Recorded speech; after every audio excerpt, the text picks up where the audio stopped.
היה משהו שאפשר לקרוא לו פטריוטיות פולנית בבית? לא שהרגשתי את זה, רק הרגשתי את זה כשהנשיא פילסודסקי מת. שהוא נפטר ב-35. כן. אתם הלכתם עם הסרט השחור? לא, אבל היינו מאוד עצובים. אני זוכרת שזה ממש, כי הוא היה מאוד טוב ליהודים בהשוואה לאחרים כמובן. אז זה כן, מאוד מאוד. אני זוכרת את השירים אז בפולנית ששרנו כאלה לקבורה, ולזה היו שירים שהופיעו והיינו שרים בבית הספר. זהו. אבא היה בצבא? לא. מה אבא? אבא בעלי או אבא? אבא. לא, אבא שלך. לא, לא. לא היה בצבא. מצד אחד אתם הייתם בפולין, מצד שני ההורים עוד גדלו למעשה ברוסיה, ומצד שלישי אתם מאוד קרובים לגבול של ליטא. אז מאיפה אפשר להגיד שהייתה יותר השפעה? מאיפה הייתה? מליטא. היידיש שלנו. זו הייתה יידיש ליטאית, לא פולנית? לא, לא, חס וחלילה. העלבתי עכשיו, אה? לא, חס וחלילה. פולנית זה לא... זה לא נחשב. שלנו זה ליטאית. זאת אומרת, היידיש הפולנית היא סוג ב'. כן. שלא יעלבו, שלא תעלבי. אתם אומרים, אין לי מושג בזה. אין לך מושג. אני לא יודעת להבדיל. אני מאוד אוהבת את היידיש שלנו, ואני שומעת, אומרים מילה, אני ישר יודעת אם זה ליטאי או פולני, או משהו אחר, או רומני. זאת אומרת, או ליטאי או כל דבר אחר. או כל דבר אחר. יש יידיש ליטאית ויש את כל השאר. ההורים, למשל, אם רצו שלא תביני משהו, אז דיברו רוסית?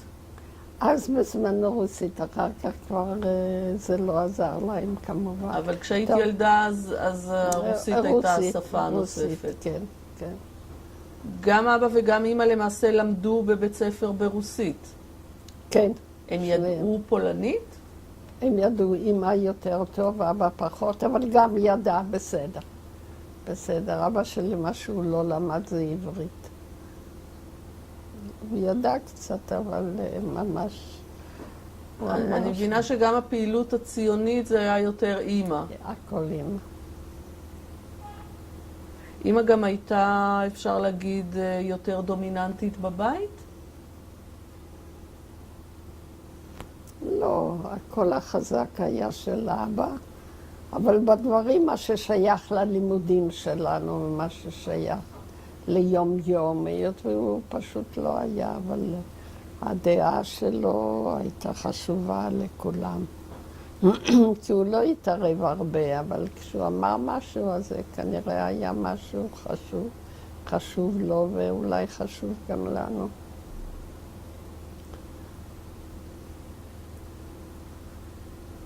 מה הייתם עושים בנוער הציוני? מה הייתה עיקר הפעילות? לשמוע על ארץ ישראל, לשיר שירים, לרקוד. זהו, להיות יחד. כבר כילדה לך היה ברור שמקומך בארץ ישראל? כי את יודעת, הייתה הרבה מה שקראו אז ציונות של סלון, שזה יפה מאוד, אבל לא בהכרח בבית ספרנו. האמת היא שעד גיל 15 אני חייתי עם ארץ ישראל, אבל להגיד שאני... אז לא חשבתי שאפשר לנסוע לשם, להיות שם, למה להיות כאן? אז יותר מאוחר זה כבר בא לי יותר. לא היו אבל חבר'ה יותר בוגרים מהתנועה שיצאו להכשרה? לא, זה ילדים היו, אנחנו היינו לא בגיל של הכשרה. אבל היו יותר מבוגרים, כן. בהכשרה, עלו לארץ. כן. את זוכרת איך את דמיינת את ארץ ישראל אז? מדבר עם גמלים ותפוזים? בערך. אני זוכרת כשראיתי את חיפה פעם ראשונה. זה היה כאילו לא מהעולם הזה היופי. לא מדבר ולא גמלים. יופי, הרים והים ומשהו. ההורים אבל לא דיברו על עלייה לארץ כשאת היית ילדה. אבא ניסה פעם והוא כתב למישהו על מה שיש לו, מה הוא יכול לעשות עם זה. אז אמרו לו שהוא יכול לקנות בית ואיזה חווה ופרות וסוסים וזה. תראה, החליט שאז עוד היו זמנים טובים שנשארים איפה שיושבים. הוא לא בא אבל לבקר, לראות על מה מדובר. לא, לא. היה אבל מישהו מהמשפחה שכן עלה לארץ? כן, דודה שלי, שהייתה מורה. היא הייתה מורה איפה היא למדה, היא הייתה דתייה מאוד, הדודה שלנו. היא הייתה בחיפה. היא עלתה כחלוצה? כחלוצה, כמורה, עם בעלה. היא התחתנה ונסעה, וזה היה 37, אני חושבת, או משהו כזה. ואז איך ראו את זה במשפחה? מה, טוב מאוד ראו את זה. היא באה להיפרד, היו אצלנו שבוע, עברו... לא חשבו שהיא השתגעה? לא, לא, חס וחלילה. היו מגיעים אליכם גם פיזית ספרים, עיתונים מארץ ישראל? לא שאני זוכרת, היו לנו עיתונים ביידיש, כל יום היינו מקבלים מה זה היה, אז אני לא זוכרת מה היה השם של... את אמרת שאת מאוד אהבת לקרוא ספרים, באיזו שפה היית קוראת? פולנית. פולנית. כי זה מה שהיה הכי הרבה, הייתי הולכת לספרייה, מחליפה, לוקחת כמה ספרים. היית מסוגלת גם אז לקרוא ביידיש? זאת אומרת, יכולת כן, לקרוא ספר כן, ביידיש? אף פעם לא למדתי יידיש. אף פעם לא למדתי. אבל זה היה דיבור, וראיתי, כותבים איך שאומרים. ואת האותיות הבנת כי ידעת עברית. נכון, נכון. אז היה לי קל מאוד. בעברית קראתם ספרים? כן, כן, מה שהיה. ספרי לימוד היו, והיסטוריה, והכל היה בעברית. אז, אבל ספרייה, הייתה לנו ספרייה, אבל לא משהו גדול. בבית הספר הייתה ספרייה. ההורים לא ידעו עברית. אמא שלי ידעה מצוין, אבא שלי לא ידע. אני כבר חשבתי שכשרצית שההורים לא יבינו משהו, אז עם האחים יכולת לדבר עברית. לא, לא, לא. היא ידעה טוב מאוד. היא גם כילדה, היא גדלה בבית של 9 אחים. וגם שאר המשפחה שלה הייתה ציונית? כמה יותר וכמה שבקושי הכרתי. אבל היא הייתה מאוד סקרנית, הכל היא רצתה לדעת. אז כשהיה בא שם, אצל ההורים שלה, היה בא מורה ללמד את הבנים שם תורה, תנ"ך, אני יודעת מה. היא הייתה תמיד עומדת באיזה פינה שלא יראו אותה, כי חס וחלילה מה פתאום שהיא תדע. והיא למדה, היא ידעה תנ"ך, מה זה, פסוקים בעל פה, יוצא מן הכלל. את הכרת את כל הסבים והסבתות שלך? לא. סבתא בלידה הייתה אלמנה, ואת הסבתא בסליב של אמא שלי, את האמא שלי, לא הכרתי, נפטרה, צעירה, ואף על פי שבתמונה זה נראה זקנה. ואת הסבא משם, יהודה, אני ראיתי אולי פעם אחת הוא בא לבקר אותנו, והושיב אותי שאני אקרא לו שם בתנ"ך, ושאני אסביר לו אם אני מבינה. זה מה שאני זוכרת, יותר לא ראיתי אותו.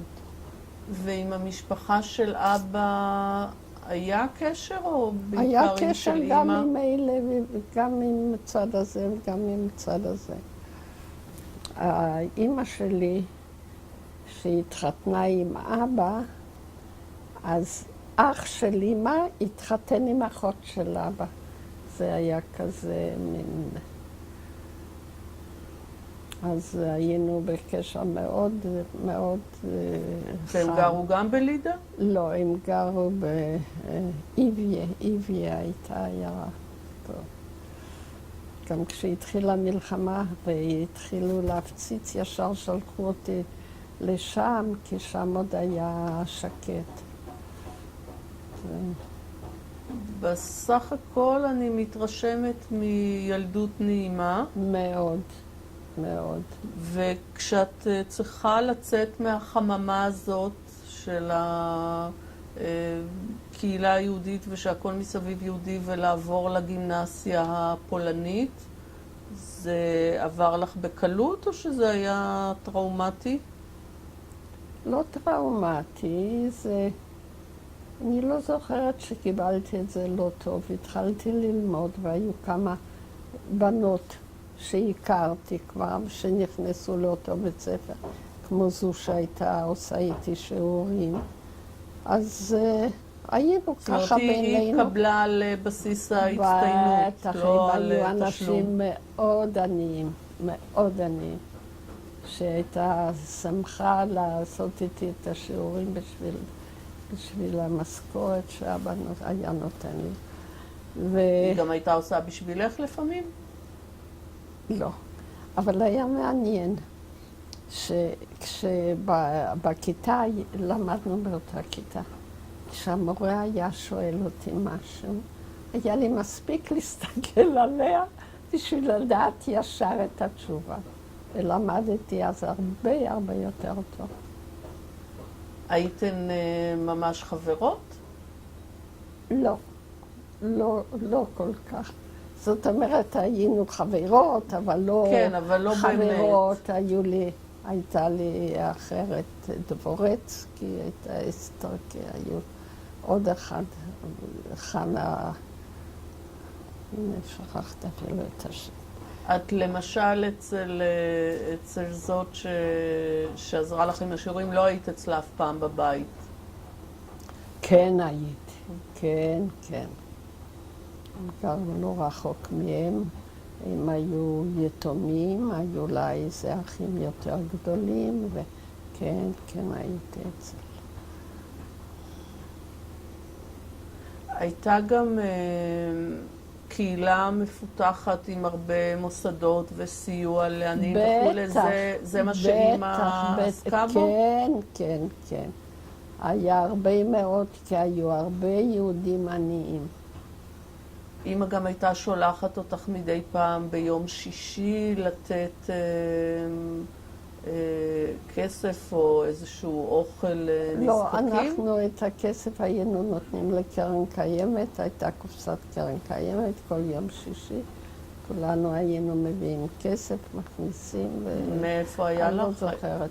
היו נותנים לי בבית, בטח, זה היה מובן מאליו. זאת אומרת, זה לא שחסכת מעצמך מדמי הכיס? לא, לא, לא, לא, לא, לא. גם לא היה אצלנו דמי כיס. הצטרכתי משהו, הייתי מבקשת מההורים. בעיקר אבא היה מאוד לארג'י, אמא פחות. היא הייתה אומרת שילד צריך להבין שהכסף לא נופל מהשמיים. אז זהו, אבל כשהייתי הולכת לאבא, היה נותן לי פי כמה ממה שהצטרכתי תמיד. על מה אז הוציאו ילדים כסף? חוץ מאשר נניח ללכת לקונדיטוריה או משהו כזה? זה, או אני יודעת, איזה מקומות מיוחדים לשבת עם החברות לשתות איזה כוס תה עם עוגה וזה. זה היה כל הלוקסוס. לא היו דברים, וסרטים בעיקר.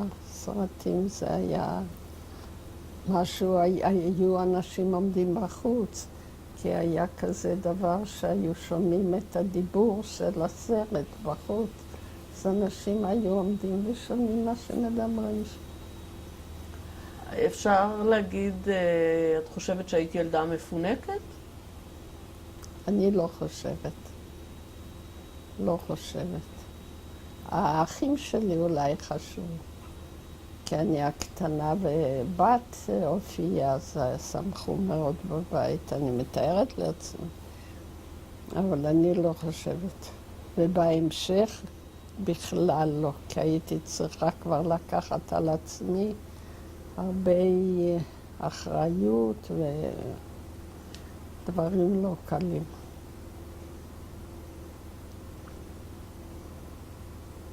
עוד משהו שלא דיברנו עליו בקשר לתקופה שלפני המלחמה? מה אני יכולה להגיד? אהבתי מאוד את הבית ספר, ואהבתי את המורים. גם את הגימנסיה? הגימנסיה פחות, כי זה היה יותר קר כזה, מין כבר היה... לא הייתה החמימות שהיה בתרבות. אבל בסדר, סך הכל הייתי שם 1.5 שנה כשהתחילה המלחמה, או 2 אולי. זהו. ומבחינת אנטישמיות, מה שאת בעיקר זוכרת, זה את השלטים ליד החנויות היהודיות? כן, עד אז היה ככה סביר. האחים שלך לא דיברו על אנטישמיות? זאת אומרת שלפעמים נניח קבוצות של נערים מבית ספר אחר, או פולנים בכלל, שהיו התנכלויות? לא, לא. לא זרקו אצלכם אבנים ולא שום דבר כזה? לא. אז עד קיץ 39 אפשר להגיד שחיים היו לגמרי כסדרם? לא, כסדרם עד לקראת הסוף, שהתחלנו להרגיש את זה ממש. זאת אומרת, בקיץ של 39 כן. כבר היה משהו באווירה. יכול להיות שמאז שהיטלר קם והגיע לשלוט, אז כבר זה השפיע על הכל. זהו. בקיץ הזה שלפני שפרצה המלחמה ב-39 עוד נסעתם לחופשה? כן. וחזרנו, וזה היה... חזרנו לפני כן, כי כבר ככה היו דיבורים, וזהו. האח הגדול, הוא היה אז בגיל גיוס? אני חושבת שאז גייסו בגיל 21, הוא היה בן 19. לא היה שום גיוס ולא שום דבר. לא, זאת אומרת, לא פחדו שיגייסו אותו. לא פחדו שיגייסו.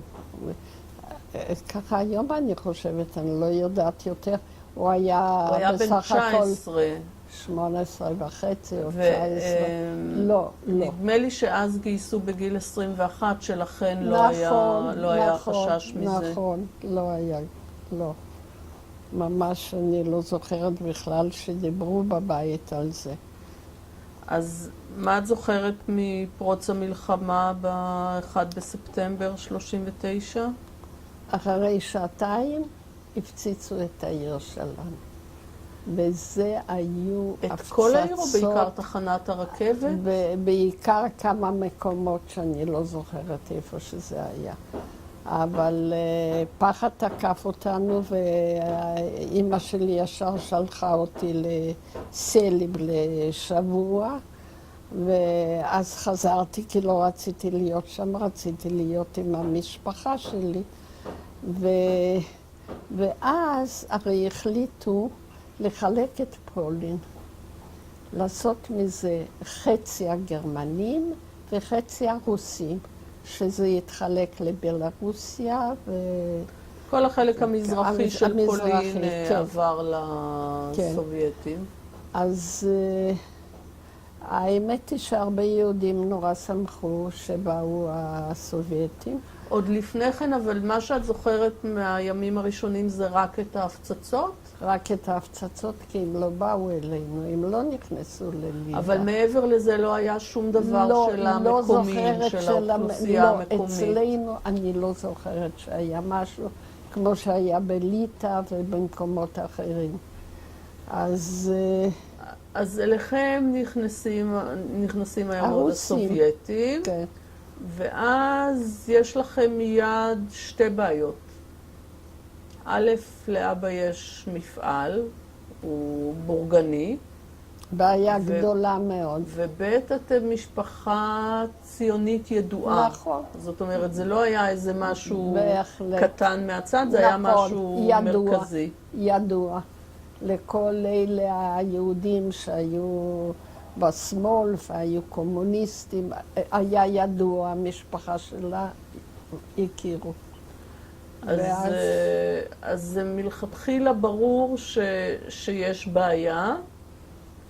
לצד הגרמני גם ברור שאין מה לנסות לברוח, אז לא הייתה אלטרנטיבה. לא הייתה אלטרנטיבה, ואבא שלי התחיל לדבר עם השותפים, התחילו לעצור כל מיני חברים שלנו, וגם חברים של אחי, ואבא מאוד נבהל, והוא החליט לברוח לליטא. ליטא עוד לא הייתה במלחמה, והייתה חופשית. כן, הייתה איזו חצי שנה שהם היו עצמאיים. כן, יותר. ואז בא יקר אחד מהגבול, זה היה חורף, הוא בא עם עגלת לשלג, היו, לא יודעת איך. מזחלת כזאת. מזחלת, כן. והוא לקח את אבא לגבול, הוא היה גר שם על יד הגבול. אז בלילה הוא ידע בדיוק מתי השומרים זזים, או הולכים לאכול, או הולכים קצת לישון. היה מעביר אותם, בצד השני כבר היו אנשים שחיכו לו. זה כמובן היה בתשלום גדול, אבל זהו. ואז אחרי כמה שבועות, אחי אותו דבר. גם כן בא אותו היקר ולקח אותו והעביר אותו בסדר. ואחרי איזה שבוע הוא שוב פעם לקחת אותנו, את אמא, את אחי ואותי. אמא שלי החליטה, זה היה מצחיק, היא לא מוכנה. מה זה היא תשאיר ככה בית מלא כל טוב? היא תחלק את זה, היא תיתן את זה, שכשנחזור, שיהיה לנו את הדברים שלנו. סליחה. אז היא אמרה, היא לא מוכנה, והוא חזר, ואנחנו נשארנו. ואחרי אולי שבוע בלילה דופקים בדלת. אמא פותחת לו, העוזרת מניקה פותחת. נכנסים 3, אני לא יודעת אם הם היו שוטרים או הם היו מהצבא. ואומרים, באנו לקחת אתכם למזרח הרחוק של רוסיה, ותקחו קצת דברים, הם אפילו אמרו לאן? כן, למזרח הרחוק, כן. אז מה פתאום? כן, זהו זה, אין מה לעשות. אוטו מסע כבר עמד בחוץ בשבילנו והדברים שלנו. העוזרת קצת עזרה לנו כמובן, ואחד מהם ניגש לאמא שלי, והוא היה יהודי, ואומר לה ביידיש, קחי מה שיותר, כי תצטרכו את זה. אז לקחנו כמה שיכולנו, וזהו, ולקחו אותנו לתחנת הרכבת. בתחנת הרכבת היו כבר המון אנשים, רובם פולנים, כמה משפחות יהודים, עשירים, אפילו משפחה אחת שהילדים היו קומוניסטים, אבל לפני שהם יצאו מבית הסוהר, הם חתמו שהם יותר לא יהיו שייכים, אז גם את המשפחות האלה, האומללות, המסכנות לקחו. אז למעשה אתם רק אימא ואח שלך ואת. כן. כמו שאמרת, זה לגמרי בהפתעה. זה לגמרי בהפתעה. זה היה בתחילת 1940? זה היה, אני אגיד לך בדיוק, 13 לאפריל, בערב פסח, ב-40. והכניסו אותנו לקרונות, 40 איש בכל קרון, והמון אנשים היו בחוץ. והיה שם כומר שסיפרו שהוא אמר, אל תבכו כי כולם בכו. אלה שבפנים בכו, אלה שבחוץ בכו, כי היו משפחות, חברים, ידידים. מי יודע מי עוד יקנה בשני, למי יהיה יותר טוב. כך הוא אמר. יומיים הרכבת עמדה שם במקום בלידה, ואז היא זזה. נסענו כחודש. אוכל, בפסח אמא שלי כמובן שמאוד הקפידה. במזל העוזרת הכניסה לנו מצות, כי היא ידעה שזה ערב פסח. ולנו היו מחלקים כל יום פרוסת לחם לכל אחד. בלילה היו עוצרים את הרכבת ונותנים לנו מרק. המרק זה היה מים עם קצת תפוחי אדמה וחתיכות כרוב. זה מה שהיה האוכל. וכך עברנו ממקום למקום עד שהגענו למקום ששמו טוקושי. איך? טוקושי. טוקושי. תחנה די גדולה. שם במקום מאוד חשוב, כי הרכבת שם עוברת לוולדיבוסטוק. כל הרכבות שנוסעות למזרח עוברות שם. ובאנו לשם. למזרח הכוונה לכיוון סיביר בדרך כלל. נכון, נכון. זה היה קזחסטן. זאת אומרת, אתם ידעתם שמגלים אתכם. נכון, לא ידענו לאן. אבל ידעתם שזה על הבסיס של או העניין הבורגני או העניין הציוני. בטח, בטוח, אמרו לנו.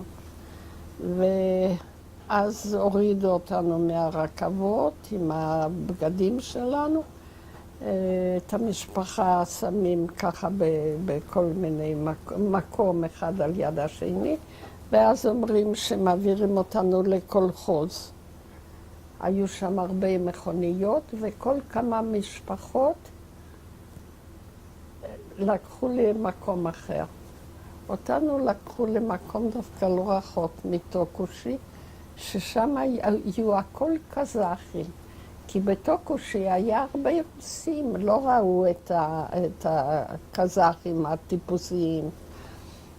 אז לקחו אותנו והכניסו אותנו בבית ואמרו ששם יהיה לנו איזה פינה, ובאמת נתנו לנו איזה מיטה ואחי ישן על הרצפה. זה היה חדר אחד גדול. באמצע היה שולחן נמוך עם סמבר גדול, שכל היום הם היו שותים תה. המשפחה הייתה זוג עם 2 ילדים קטנים מאוד חולים. קזחים לא יהודים. לא יהודים, לא שם לא יהודים, ראינו אף יהודי. ובכניסה, על יד הדלת, בכניסה בתוך החדר, עמדה עגלה. ושמו למטה לצרכים שלה איזה כלי, אבל היא דווקא אהבה לעשות על הרצפה. אז זה היה משהו, לא ראינו דבר כזה, לא חלמנו על דבר כזה.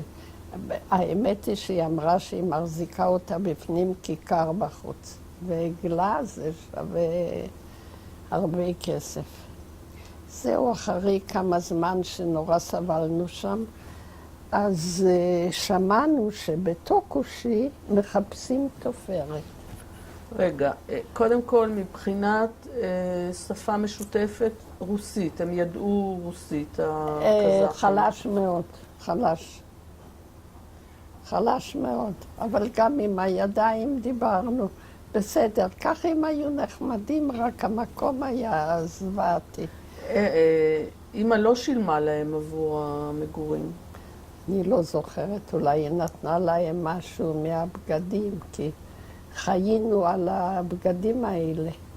שהיינו הולכים, אמא אפילו שם, היא הלכה עם איזה חולצה, עם איזה סוודר וזה. היו נותנים לה 5 ליטר חלב, אז כל יום לקחנו חצי ליטר או משהו, איזה 2 קילו קמח. מזה התקיימנו. מהרכבת את זוכרת עוד משהו חוץ מאשר שאוכל פעם ביום? היה צפוף, היה נורא. אני זוכרת שבשביל להסתובב, אז צריך היה להסתובב, שיהיה מקום או לשכב על הגב או משהו, זה היה לוקסוס. לא היו מושבים, זה היה הכל על הרצפה על הרצפה, ונשענתם על התרמילים. לא, היה גם מקום כזה, מדף אחד גדול ורחב, שישכבו. ככה, מקום להתפנות לא היה. אז פעם ביום היו עוצרים את הרכבת, ואומרים לאנשים, תרדו ותעשו ככה, על יד זה. אני כמה ימים זה היה נורא, כי אמרתי לי, אמא, אני לא יורדת, אני מתביישת, מה פתאום שדבר כזה לעשות.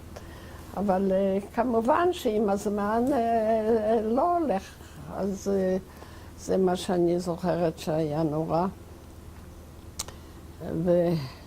בכל תחנה שאתם עוצרים, אז מה שהיה זה בעיקר קיפייתוק, נכון? היה קיפייתוק, נכון. הקיפייתוק זה מים חמים. היה פחד שאתם יורדים וככה הרכבת, אף פעם לא יודעים מתי היא ממשיכה בנסיעה לא השתדלנו תמיד להיות קרוב, כי פחדנו. זאת אומרת, לא ניסיתם באיזושהי תחנה... לברוח? לא לברוח, אלא ללכת לקנות משהו לא ראינו שם שום דבר. מהמקומיים. לא ראינו שום דבר שם. תחנת רכבת, או שזה באמצע הדרך, או שמשהו. זהו, מה אני עוד יכולה להיזכר מהרכבת. היו שם גם חברות שלך? לא, היו הכל פולנים היו. כולם פולנים חוץ מהמשפחה. לא יהודים, פולנים. חוץ מאיתנו, חוץ מהמשפחה, אחי ואני ואימא. ולא היו שם חברות מהגימנסיה? לא מרחוק ולא מקרוב. היו כמה משפחות יהודיות, שבהמשך אנחנו נפגשים, שאנחנו היינו ידידים גם לפני כן עם כמה מהם. איך התייחסו הפולנים בנסיעה הזאת? סביר. אנחנו באותה קרחת, אז אין להם שם מה להגיד הרבה. הם גם היו, הפולנים, אני מניחה שזה גם היו בעיקר... הפולנים היו כל מיני אנטי-סובייטים, שם כל מיני, גם כן עשירים, גם כן, עם אותם הבעיות. אז הגעתם לקולחוז, היינו שם אולי שבועיים, ואז שמענו, אני לא יודעת איך שמענו, איך כתבו לנו, הודיעו לנו, מישהו בא ברגל ואמר לנו, אני ממש לא זוכרת, שבטוקושים מחפשים תופרות.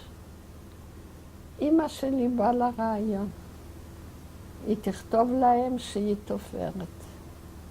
ממש לא הייתה תופרת. היא ידעה בכלל לתפור? לא, היא ידעה, כפתור לתפור, אני יודעת, לא הייתה מינימום.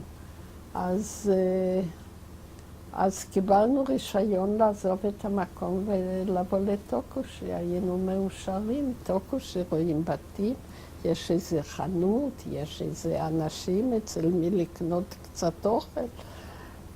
ואז נכנסנו לגור באיזה, שוב פעם, חדר אחד, ועברנו לדירה אחרת, שהיינו לבד בחדר, אבל השמשות היו שבורות. ובחורף היינו מכניסים את הכריות לשם. אבל זה לא היה עוזר, זה כפור, 25 מעלות. היה, אני זוכרת, הכל קרח מבחוץ, וקרח גם בפנים. אי אפשר היה לתקן את ה... לא היה מי שיתקן. לא היה מי שיתקן. זאת אומרת, זו אפילו לא הייתה הבעיה של הכסף לכן נתנו לנו את החדר הזה, עוד בתשלום בטח. זהו. ואז עברנו באמת לבית קטן, בית. הבתים זה לא בתים מה שאנחנו רואים, אבל בהשוואה למה שהיה לנו עד עכשיו, ממש התקדמנו עם עוד זוג מהעיר שלנו, מקוליצקי. אז לקחנו, גם היה חדר אחד, חדר גדול. הם היו יהודים? יהודים. הבנים שלהם ישבו בבית הסוהר כי הם היו בית"רים ידועים בעיר. הוא היה קצב בעיר. ואז היה חדר ושתי מיטות. מיטה אחת היה להם, מיטה אחת היה לי ולאמא, ואחי על התנור. היו באים אלינו הרבה אנשים, וישר היה מקום להם לישון ולאכול. היה שם תנור גדול רוסי, שיכולנו כבר לבשל, ואמא התחילה ללכת, למכור דברים. בקיצור, היא הצטרכה ללכת לעבוד. זהו, מה עם העבודה? ללכת לעבוד. כמה ימים היא הייתה כאילו בחופשה, ואז היא באה לעבוד. מה שהיה, המזל, שהיו כמה יהודיות ממש תופרות. מקומיות או מאלה שהגיעו איתכם? לא, מאלה שהגיעו איתנו. זה כנראה מהם שנודע לנו שמחפשים תופרת. אז היא כאילו, שאני ישבה על ידם, כאילו עשתה מה, הם אמרו לה מה לעשות, אז היא למדה לעשות לו. אחרי כמה זמן היא החליטה שאני אלך לעבוד שם. אני למדתי, היה בית ספר אחרי הצהריים, אז אני זוכרת שכמה זמן עבדתי שם, זמן קצר. מה היה אחר כך? כך עברו כמה שנים. רגע, אתם הגעתם לשם לקראת הקיץ. הגענו במאי. במאי ככה לקראת, כן, האביב, סוף האביב לקראת הקיץ. הקיץ שם מאוד נעים. ואז יש שם נער שעובר שם, אז היינו קונים שם דגים קטנטנים. אמא שלי הייתה עושה כל מיני כאלה מעדנים ממה שאפשר היה, והיא הייתה מוכרת את הבגדים שהבאנו באמת כמות גדולה, וזה הציל אותנו. זאת אומרת שממש רעב לא היה. קצת, אחר כך אפילו קצת היה, אבל לא נורא. לא נורא, תראי, זה לא להשוות עם המצב של אנשים שעברו את השואה ממש. תחת הגרמנים. אבל גם לא כאלה שהוגלו לסיביר ממש למחנות, וששם לא היה מה לאכול. פחד מוות לא היה. לא היה מה לאכול, זה לא היה שאכלו... לא היה מגוון, אבל לא היה מגוון ולא היה מספיק. היה? לא כמה שרצית. היית קונה פרוסה, או חצי לחם או לחם, אז את מחלקת לכמה ימים. זה לא היה שאת הולכת ואת קונה... כשאת התחלת לעבוד שם, אז אמא, זה היה במקום אמא? זה היה במקום אמא. ושם דווקא הייתה הבת של המנהל של המקום, שהתיידדתי איתה, ויום אחד נתנו לנו לתפור כפתורים למעילים של החיילים. ואנחנו ישבנו, היינו שרות יחד ותופרות את הכפתורים, כנראה שלא בהרבה הצלחה, כי הכפתורים נפלו בדרך שלקחו אותם והחזירו אותם, והיה לי מזל שהיא הייתה שותפה שלי בזה. ואז אנחנו עוברים לגור לפטרופאולוס. אז רגע, עוד לפני כן, עוד בטוקושי. טוקושי, כן. היה איזשהו קשר, הצלחתם ליצור קשר עם אבא והאח? כי הרי זמן בערך אחרי שאתם הגעתם, אז הם עוברים גם להיות ברית המועצות. הם היו בליטא, והם יצאו מליטא עם הקונסול הזה היפני, שנתן אז סוג'יהרה, שנתן להם את הוויזה. מקובנה. מקובנה, ואז הם יצאו יחד עם 5,000 יהודים שהוא הציל ממש. והם עברו ליפן קודם, בקובה הם היו כמה זמן, ואז לשנגחאי, שהם היו כאילו ששם היה מחנה, אבל זה לא היה נורא. הם ידעו אבל שאתם, בזמן הזה הם ידעו שאתם, איפה אתם נמצאים? אבל המכתבים לא היו מגיעים. אחרי כמה זמן קיבלנו פעם איזו חבילה עם שעון, עם דברים כאלה יקרים שממש עזר לנו. ומאז קצת... אם אני לא טועה, הם עברו דרך ולדיווסטוק? הם עברו דרך טוקושי. הם עברו בתחנה איפה שגרנו. אבל מי ידע? לא ידענו כלום. זהו, אז היה קצת קשר, ואז... זאת אומרת, ידעתם שהם ביפן ואחר כך בסין, אבל זהו. בסין, זהו. ולשם אפשר היה לכתוב מכתבים? כתבנו, היה לוקח חודשים, אבל כן, היה עובר פה ושם איזה... ידענו איפה שהם, הם ידעו איפה שאנחנו. אז רק פעם אחת קיבלתם חבילה? מה שאני זוכרת רק פעם אחת. אולי הם שלחו יותר וזה הלך... לא היה לכם כמובן מושג מה קורה בפולין, בבלרוס? מושג לא היה לנו. כי בכל דירה היה מין גלוסניק, קוראים לזה, כזה מין משמיע את החדשות, אבל החדשות שבאו ממוסקבה. כן, רדיו של ערוץ אחד, נקרא לזה. של אחד שמעבירים מה שהם שזה למעשה לא היה רדיו, זה היה יותר רמקולי.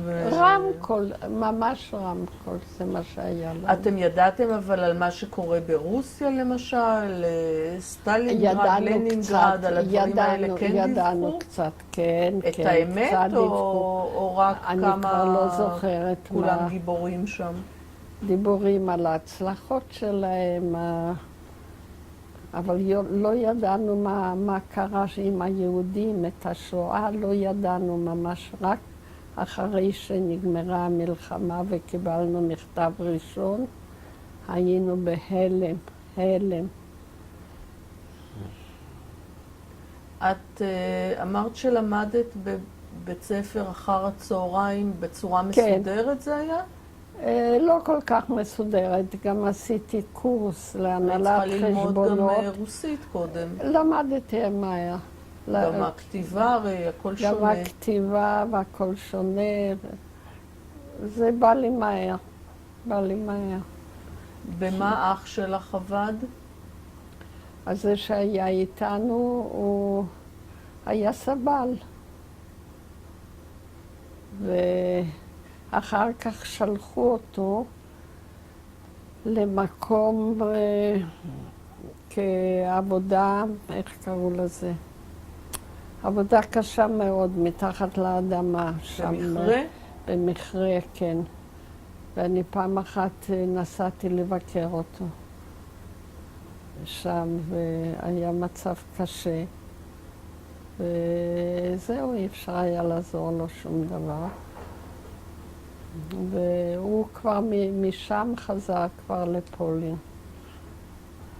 זאת אומרת שהוא בהתחלה היה איתכם, היה ואחר כך איתנו, כבר... כן. אחר כך היית רק עם אימא. ואחר כך הייתי רק עם אימא, ולאימא קצת הסתבכה. אימא נהייתה סוחרת גדולה, אבל לא כל כך הצליחה. שוק שחור?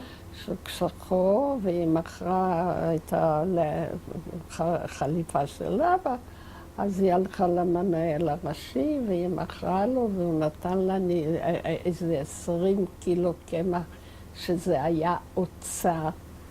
אבל מה, תפסו אותו, והוא אמר שזה היא מכרה לו, כי ראו את החליפה, לא ראו דברים כאלה. אז לקחו אותה לבית הסוהר. היא ישבה בפטרופאבורסק 11 חודש. אני כל שבועיים הייתי נוסעת. זה היה עוד לפני שעברתם לשם. לפני שעברנו לשם. מה זה לנסוע ברכבת? אין דבר כזה. אתה צריך רישיון מהמשטרה או מהכבוד, לא יודעת ממה. וללכת לקנות כרטיס בלי זה, לא ייתנו לך. הייתי עומדת בחורף ובקיץ, כל הזמן הזה באיזה פינה מחכה אוטו מסע. לא חלילה אוטו. וכשהרכבת הייתה זזה, וזה היה לכיוון של פטרופאבורסק, כי זו הייתה התחנה השנייה, בטוח שהיא נוסעת דרך שם. הייתי קופצת על המדרגה, מחזיקה חזק, לפעמים איכשהו נכנסת, וזה היה ממש אותו מסע. ולפעמים נשארת ככה, עם החבילה הקטנה של האוכל שהייתי מביאה ללחם, ובצל ושום. שום היה להם חשוב מאוד, אני לא יודעת בגלל השיניים או משהו. אז אחרי 11 חודש הביאו את אמא בחזרה לטוקושי, והיה משפט ושחררו אותה.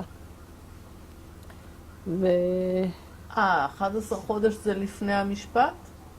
לפני המשפט. וזהו, דווקא היא הייתה מספרת שבבית הסוהר מאוד אהבו אותה.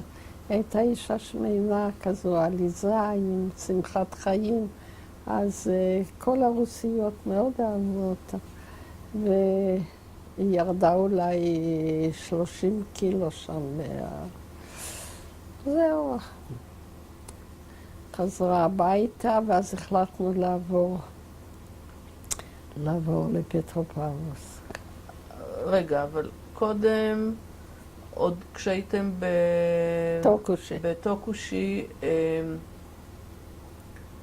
את ביום עבדת במתפרה שם, כן. אחרי הצהריים לימודים. למדתי. וחוג חברתי, את בכל זאת נערה בת 15-16.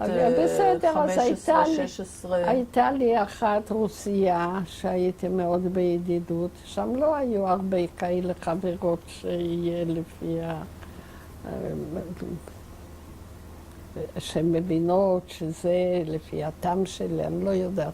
אחת רוסייה ממשפחה שם שהיו פעם מאוד עשירים, ואותם הגלו עוד את הסבא שלה, ולצערי הכרתי לה בחור יהודי, והוא בא לחכות לכלה שלו, שהצטרכה לבוא מבית הסוהר, הייתה בבית הסוהר, והוא התאהב בה, וזה היה קשה. אבל זהו, אז היא עזבה, היא נסעה איתנו בחזרה לפולין, היות והוא היה פולני, אז והתחתן איתה, זהו. אז בהתחלה, זאת אומרת, התקופה הראשונה בטוקושי, אני מבינה שהייתה יותר סבירה. גם נכון. אתם עוד הייתם שלושתכם ביחד. נכון, נכון. האח עבד, את עבדת, אז כן, היה מינימום מביא, של... כל אחד היה מביא את הפרוסת לחם, ואמא הייתה דואגת משהו לבשל. אז עוד גם אמא הייתה יכולה למכור כל מיני דברים? כן, כן, כן, כי מותר היה, אבל לא עם האיש הזה, שזה הייתה שגיאה. אז בהתחלה עוד הסתדרתם, ואף אחד שם לא מתנכל לכם, חיים רגועים. נכון. אין שנאה גדולה, לא אוהבים אותנו במיוחד, גם הרוסים והפולנים, אבל לא משהו יותר מזה. ואז שני דברים. א', האח נלקח, לא ביוזמתו, נכון? הוא נלקח לעבוד במכרה. בטח שלחו אותו, כן. ואת באיזשהו שלב נשארת לבד. אני נשארת... ברגע שאימא נעצרה, אז את למעשה לבד. היה קשה מאוד. את זוכרת קודם כמה אני היית? אימא, אולי בת 17, אולי 18 כבר. ואז כשאימא חוזרת, אנחנו מחליטות שאנחנו, היות והוא כבר היה שם איך קראו לה? קרגנדה. לא זוכרת את המקום, זה מקום ידוע ברוסיה עם הרבה יוצרות שיש בתוך האדמה. ואז עברנו לפטרופאבלסק. אבל רגע, קודם תארי לי קצת את התקופה שאת לבד. שאני לבד עם הזקנים היהודיים, זקנים בטח היו בגיל 60. מי הם היו? היהודים מהעיר שלנו. הזוג הזה... בינתיים, כשהייתי לבד, הכנסתי עוד משפחה, כי לא היה לי לא כסף ולא כלום. אז הכנסנו עוד משפחה שבעל ואישה ובת. אז הם באו לגור אצלנו. גם יהודים. יהודים מהעיר שלנו. אז רגע, הייתם בבית קטן שלא גרו בו בעלי הבית, אלא לא, רק אתם? לא. את ואימא נגיד, כשאימא הייתה, ואיך אמרת, מיקוליצקי? מיקוליצקי, יפה. שהם היו כמה, הם היו זוג? זוג סקיני. רבינוביץ'. שהם היו משפחה... משפחה עם הרבה ילדים. שכולם הגיעו היו לגור בבית שם? הסוהר, היו בבית הסוהר, ואחר כך שניים. הבת הגדולה הייתה איתנו, הקטנה הייתה בבית הסוהר, שהבחור הזה בא וגר גם אצלנו וחיכה לה עד שהוא התאהב בבחורה. וזהו, הסתדרנו, זה לא הייתה בעיה. איפה שהיה חתיכת רצפה ישנו. כן. איך חיממו שם? הרי החורף שם הוא קשה כן, וארוך. אז היו סוחבים באמת, כל הקיץ היו מכינים. זה קשה מאוד. צריך אבל כסף בשביל העצים, לא? חיממו שם על עץ. לא, היינו אוספים, היו סוחבים מכל האזור, היו סוחבים. על עץ, בטח. איפה היה איזה מחסן שאפשר היה לשים את זה? אז זהו, בבית הזה, לפני הכניסה לבית, היה מין מחסן גדול כזה, שבשביל להיכנס לבית היינו עוברים את הדבר הזה, והיה הרבה מקום, והיו ממלאים עם עצים, ממש הסתדרנו בסדר. לא חיממו שם שיהיה חם. חיממו מתי שבישלו, מתי שבערב. בחורף לא חייבים כל הזמן? כמה שאפשר היה, אבל זה לא היה שהיה חם בבית בחורף, אבל היה בסדר, סביר. את החגים היהודיים חגגתם שם? כשאמא שלי הייתה בבית, כל יום שישי היו באים להתפלל אצלנו, כמעט ואסור אותה עוד פעם בעד זה. היא הייתה עושה שיהיה מניין, שתהיה תפילה, כולם היו באים אלינו עם כל הדבר הקטן שהיינו עושים. לכולם היה מקום, לכולם היה צלחת מרק. יש פה ספר שיצא של אחת שהיא כותבת על אמא שלי, וזה נכון. את זוכרת איזשהו חג משם?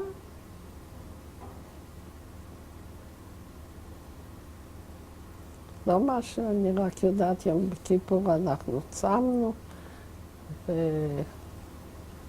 ושום דברים מיוחדים כאלה.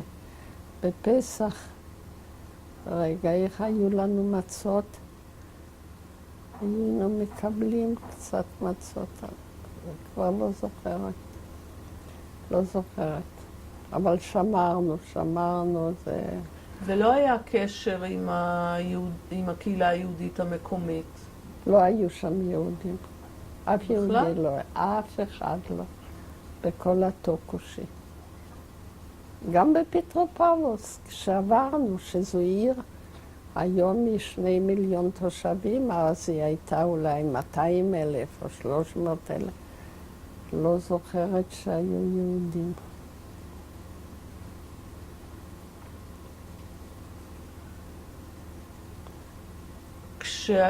בתקופה שהיית לבד, אז השתי משפחות האלה קצת דאגו לך? מה זה דאגו לי? מה זה יותר מדי דאגו לי? בטח, בטח. את ידעת לבשל דברים כאלה, או שהם... כן, כן. ממש שם היה לבשל. לא היה מה לבשל. הכל היו אופים לחם, אז השתתפתי מה ש... לפחות השאירו לכם את הקמח כשאימא נעצרה? כן, לא לקחו, לא, אני לא זוכרת שלקחו משהו. עצרו אותה ולקחו אותה. את מכרת חלק מזה או שהשתמשתם בכל? השתמשנו, השארתי בבית והשתמשו, ואני גם הייתי לוקחת לאמא לחם, פרוסות לחם שהייתי מייבשת אותן בתנור, שיהיה כמו כזה... צנימים. צנימים, כן, ובעיקר, זה כמו שאמרתי, שום ובצל. והייתי באה שם לבית הסוהר ודופקת, והם היו באים, לוקחים את זה, וכל פעם ידעתי שאמא קיבלה את זה, אבל אף פעם לא ראיתי אותה. את לא ראית אותה כל התקופה? אף פעם, 11 חודש לא. ואז כשהביאו אותה הייתי בהלם, כי פתאום הייתה רזה כזאת. מכתבים גם לא היו? מכתבים כן, כן. פה ושם איזה מכתב, זה לא מכתבים שפעם בשבוע או משהו. איך ידעת אגב שהיא קיבלה את החבילה? היא הייתה מודיעה לי. באחד המכתבים, אז היא אומרת, אל תדאגי כל פעם כשאת מביאה, מעבירים, כי אמרתי לה שאני באה כל שבועיים. היו נסיעות, וואי. הרגליים שלי היו כחולות לגמרי מהכפור של החור. זהו, זה לא נשאר סימן. הפחד הגדול, אני מבינה, היה מהמשפט, כי אי אפשר היה לדעת מה אמא תקבל במשפט. נכון. איך היא יצאה זכאית? תראי, וזה מההתחלה לא היה כזה דבר, אבל אז איכשהו, אני לא זוכרת את מי שלקחנו, מישהו שהייתה לו פרוטקציה שם עם השופט או עם מישהו, וזהו, זה יצא כאילו שלא היה. בתקופה הזאת את עוד למדת? כן. כי אני למדתי, אז עשיתי קורס הנהלת חשבונות. כי זה מה שעניין אותך או זה מה שהיה? כי זה מה שחשבתי שאני אוכל למצוא עבודה באיזה משרד. כי כבר לא רציתי ללכת למשהו ככה. אז באמת מצאתי בפטרופאולוס מקום שקיבלו אותי. זה היה משרד גדול והיה שם מנהל חשבונות, ואני הייתי אחת הפקידות, לא משהו גדול, אבל למדתי במשך הזמן.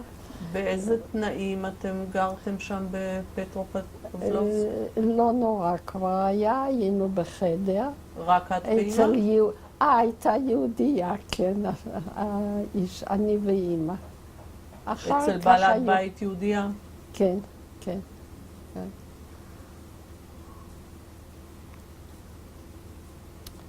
והייתה, ליהודייה הזו, הייתה אחיינית, שהיא עבדה, היא מכרה כרטיסים, שם היה נהוג האופרטות, כל הקיץ היו מביאים אופרטות בפארק גדול.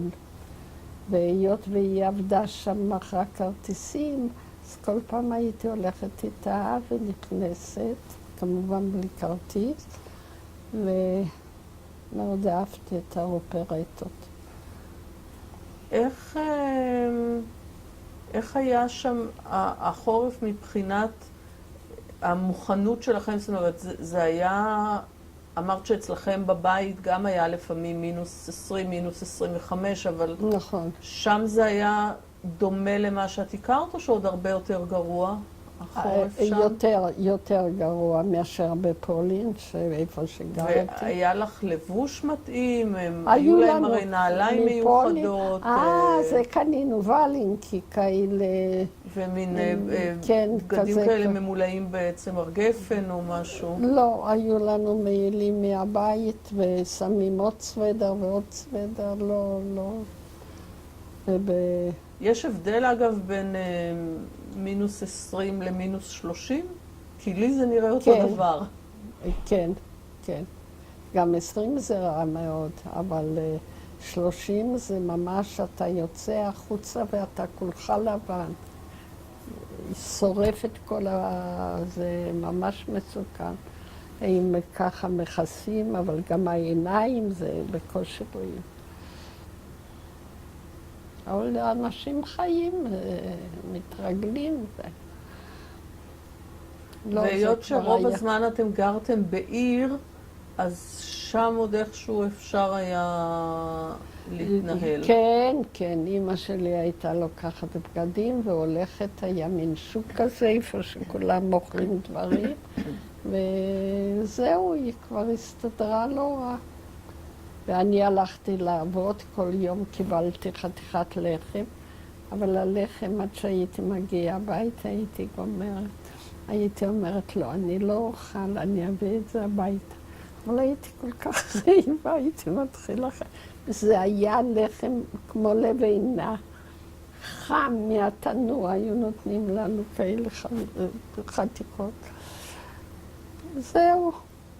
אמא הייתה מבשלת, כבר היה קצת מצב יותר טוב, אבל היות והיא שמרה על הכשרות, אז בעיקר אכלנו דגים ומרקים ומה שהיה, וביצה וחביתה, אפשר לחיות.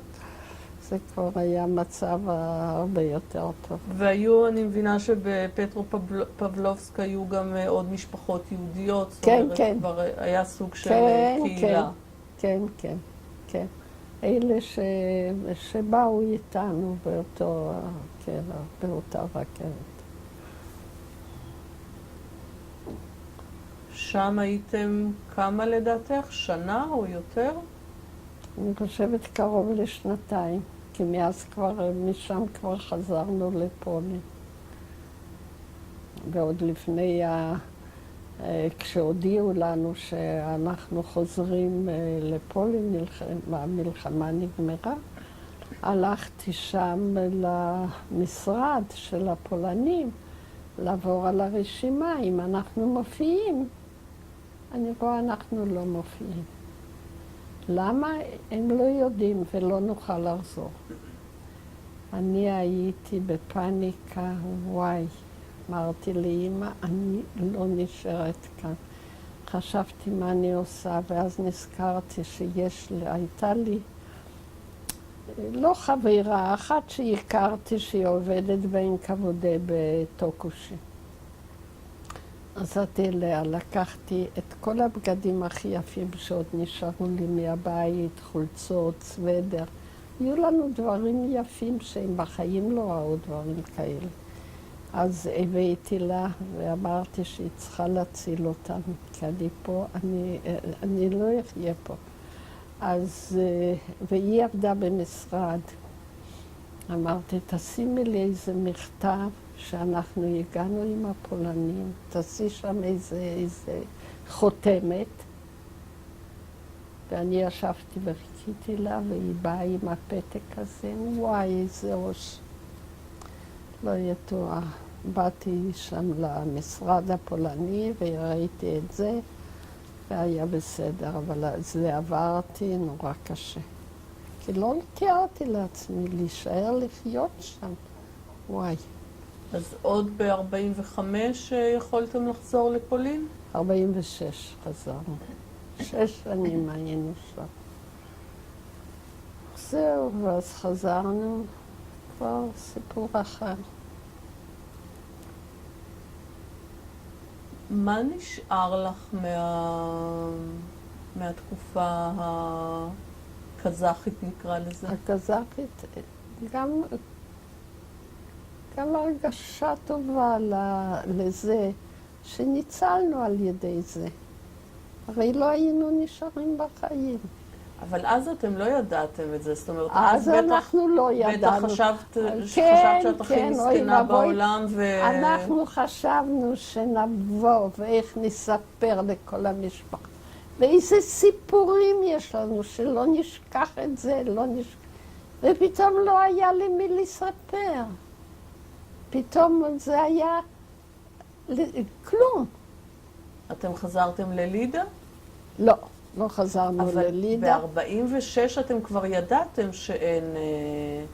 שאין את מי לחפש, נכון? הודיעו לנו. לא ידענו עד שקיבלנו מכתב מלידה. ישר נגמרה המלחמה, כתבנו מכתבים עם השמות של מי מהמשפחה לידידים, וקיבלנו מאחד שלמדתי בתיכון, הוא היה בין הבחורים, שהוא הכיר אותי והוא כותב מכתב, שתדעי לך שאף אחד לא נשאר, שאין אף אחד שקרה ככה וככה וככה. אין פה אף אחד שאתם מכירים ויודעים ומהמשפחה שלך. זהו. אז חזרנו ללודג', היינו קצת ולא רציתי להיות בפולין. שנאתי אותם, הייתי הולכת מסתכלת אחורנית, כי אני טיפוס יהודי, ממש טיפוס יהודי, ורק פחדתי, יתקעו לי עוד סכין בגב, כי היה בדיוק אז עם הפוגרום בקלצה. זה היה נורא. ובאמת המשכנו לצ'כוסלובקיה, לאוסטריה, הגענו לבד רייכנל. לבד או עם קבוצה? עם קבוצה, כן. אני עם אמא כמובן, תמיד עם אמא. האח כבר פגשתם אותו בפולין? הוא היה בקלצק. הוא כבר היה מאוד פעיל בעלייה ארצה, במעברים, הוא כבר היה מאוד. ישר הוא הכניס אותנו בראשונים, אמרנו, אנחנו לא רוצים להיות כאן, בשביל לעבור הלאה, ואז הגענו לבד רייכנל.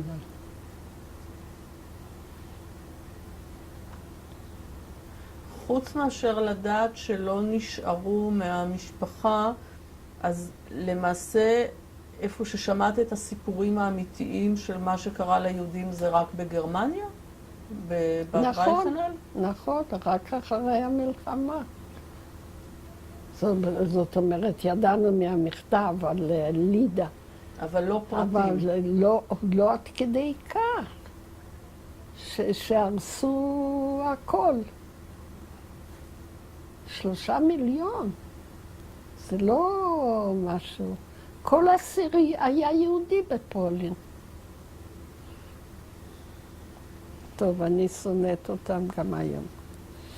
את הפולנים, שהם גם כן היו, גם הליטאים, הנה, הסיפורים של בעלי, זה הרי לא ייתכן שלפני שראו גרמני אחד, כבר הרגו לו את אבא, וכבר הרגו את אמא עם האח.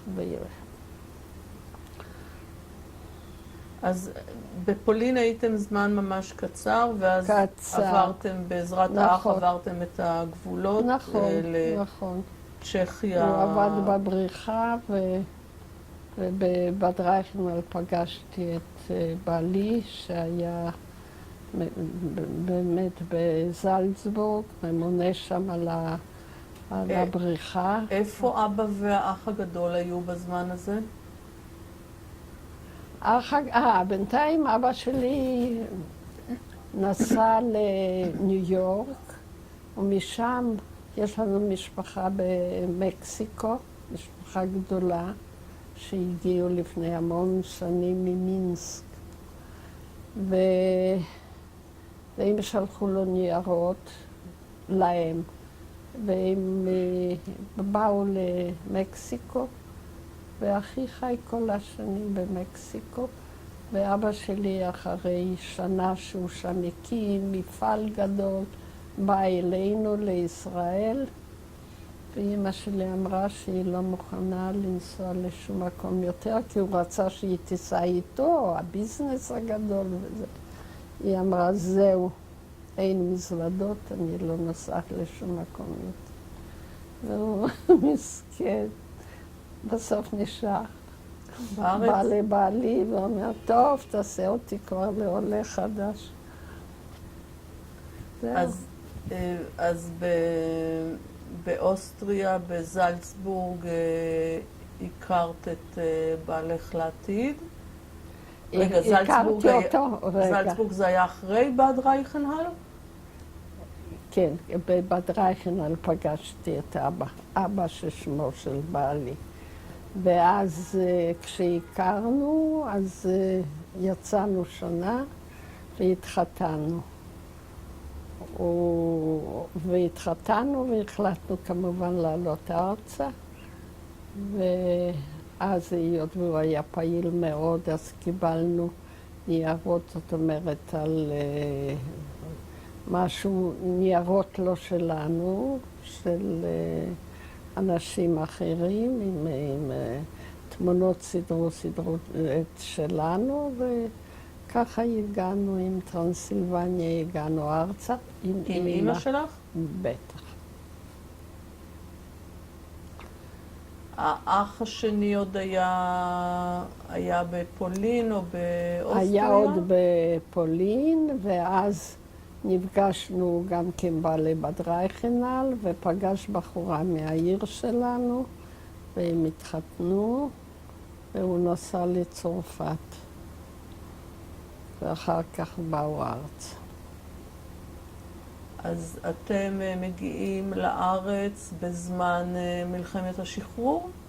כן, אנחנו באים בפברואר 48. עוד לפני שקמה המדינה. כן. אני ישר הולכת לעבוד בנמל. קיבלו אותי במחלקת המניפסטים, וגם בעלי. כמנהלת חשבונות? לא, זה מניפסטים, זה כל הניירות של האוניות שמגיעים, כל הדברים שאנשים שצריכים לקבל את זה באים למשרד ומביאים את הקבלות ואת הדברים, והיה לי מאוד מעניין והיה לי מאוד טוב, ואז נכנסתי להיריון. וגם היה לך נוח כי ידעת עברית. נכון, נכון. ושפות נוספות. זאת אומרת, לא גם כל ידעת כך, לקרוא לטינית וגם קירילית? לא, למדתי אנגלית קצת כשהיינו בבד רייכנהל, וזהו. היום אני מדברת הרבה שפות, כי בגלל הנסיעות שבעלי היה 40 שנה היה במשרד החוץ, ועברנו הרבה ארצות ולמדנו הרבה שפות. זהו. ואנחנו היום זוג זקנים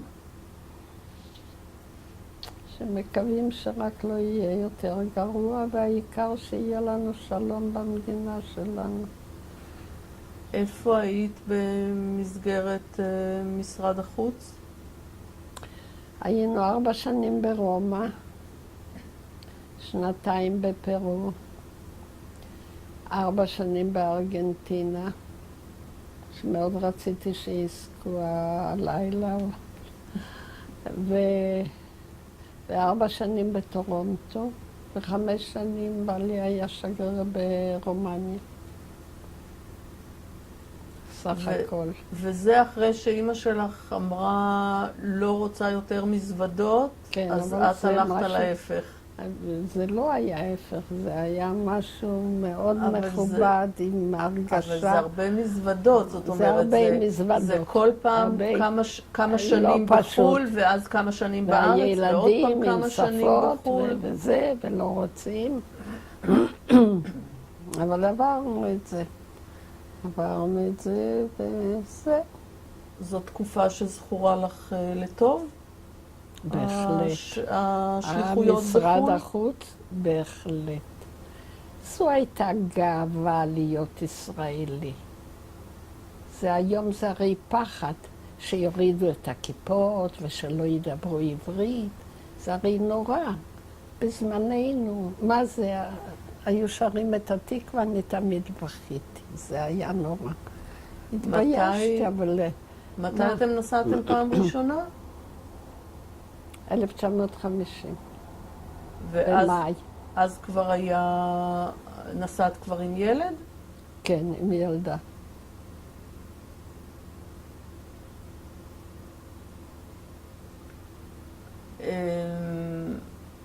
את היית מעורבת בפעילויות של הקונסוליה או השגרירות?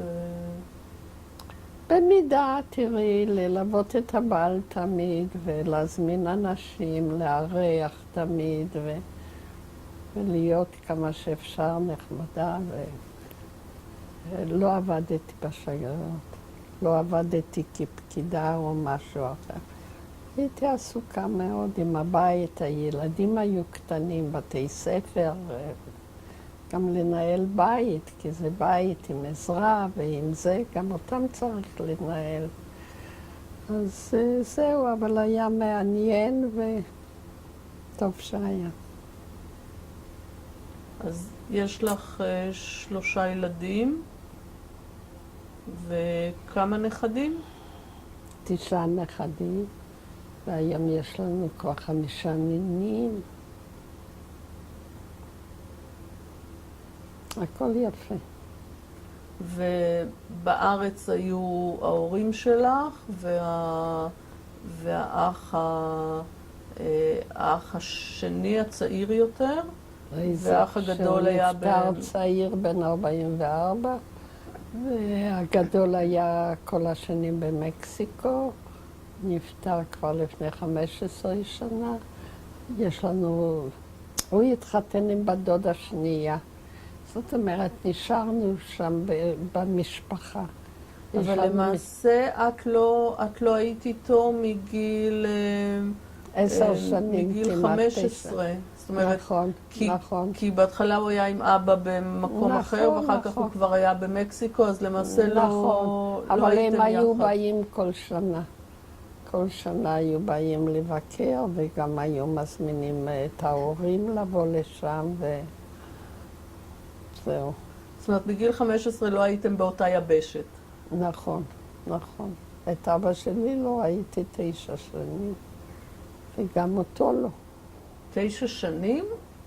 זאת אומרת, גם כשאתם הגעתם לגרמניה, אז הם היו במקסיקו. אז החלטנו להתחתן, ועברנו, אז באנו לישראל, והוא הגיע למקסיקו והתחיל ביזנס וזה. רגע, מתי הוא הגיע למקסיקו? רגע, עוד בזמן המלחמה? זאת אומרת, משנגחאי? משנגחאי, אבל זה גם היה אחרי המלחמה. אני חושבת ב-47 או 8. אז הוא לא היה בחתונה שלך. לא בכעס. הוא בכלל תכנן בשבילי כל מיני דברים. טוב. אבל אחר כך הוא היה מאוד מאושר עם מה שבחרנו, מה שהיה מאוד מאוד. אז משרד החוץ באופן טבעי את גרת בירושלים, וההורים? ההורים בחיפה. מאוד אהבנו לבוא אליהם, היה בית גדול, ולחגים לבוא לאמא, וואי וואי. היה כיף. לפסח היינו נוסעים לכל החג, ובקיץ בשביל הילדים לים, אז חודש היינו יושבים אצל אמא. הם התאקלמו מהר בארץ, ההורים? אמא כן, אמא, לאבא היה קצת קשה. אבא עוד הקים עסק בארץ? כן, כן. לא משהו.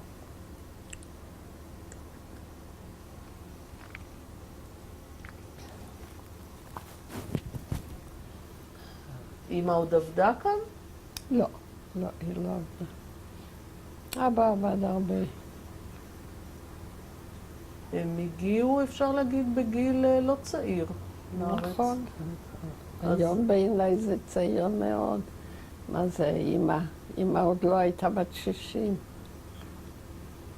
אבל לעולים חדשים זה גיל כן, קשה. כן, אבל היא ידעה עברית. אבל אמא ידעה עברית עוד קודם. אמא ידעה עברית, ממש טוב. כשהתחתנו, אז בעלי היה עושה איתנו כאלה דיקטיישנס.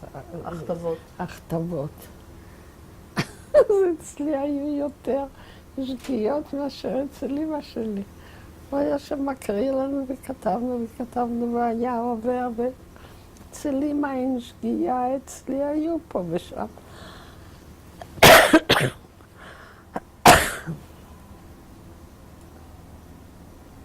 ואת, ממה שהבנתי ממך, לא חזרת מעולם ללידה? לא רצית לראות את העיר? רצינו לנסוע לליטא כשהיינו בבוקרשט, אבל כשאמרתי לך קודם, המשרד לא הרשה לנו, כי היה סכנה, היות ובעלי עבד שם במשטרה בשביל לתפוס את כל הרוצחים, אז הוא עזר להם, ואז הוא ברח משם. אז הם פחדו שיכולים לעצור אותו. במשרד החוץ פחדו שהליטאים יכולים להתנקם. כן, כן, כן. גם כתבו בספרים ובעיתונים הרבה נגדו, שכאילו הוא עשה דברים נוראים. את במשך השנים בארץ ראית את עצמך כניצולת שואה, מה שקראו כאן?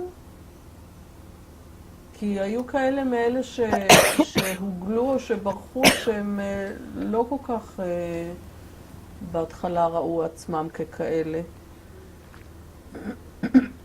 האמת היא שגם אני לא כל כך הרגשתי, כי כשאת שומעת את מה שהם עברו, ואת חושבת על מה את מדברת.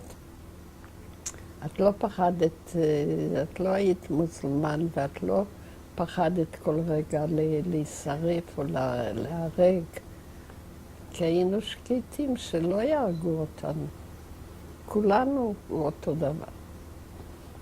אז זה הרגשנו הבדל, בטח.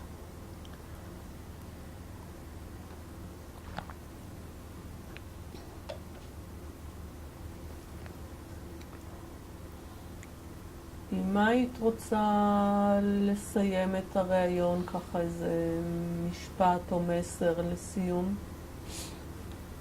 לסיום, אני מודה על כל מה שהיה לי ועל מה שיש לי, ואני מברכת שהילדים שלי והנכדים שלי והנינים שלי יחיו במדינה עם שלום וכל טוב לכל עם ישראל, מה אני אוהבת את כולם ואוהבת את המדינה מאוד מאוד. אוקיי, תודה רבה. תודה לך.